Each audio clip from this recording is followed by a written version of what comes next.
Menteri SDM Bahlil Lahadalia menemui Presiden Prabowo Subianto melaporkan soal hasil negosiasi dengan Rusia mengenai pasokan minyak mentah. Hasilnya Rusia bersedia memasok minyak mentah ke Indonesia, termasuk ke depan berencana akan membangun infrastruktur kilang minyak di Indonesia.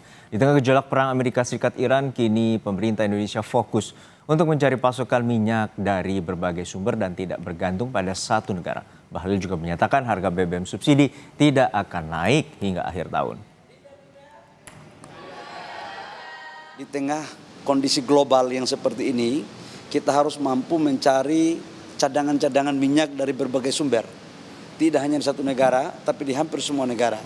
Alhamdulillah kemarin atas arahan Bapak Presiden, sudah saya bertemu dengan Menteri SDM dan utusan khusus daripada Presiden Putin. Dan kabarnya Alhamdulillah cukup menggembirakan bahwa kita akan mendapat pasokan crude dari Rusia. Kami sudah bersepakat atas arahan Bapak Presiden bahwa harga BBM untuk subsidi tidak akan dinaikkan sampai dengan akhir tahun, insya Allah sampai selama-lamanya. Ya.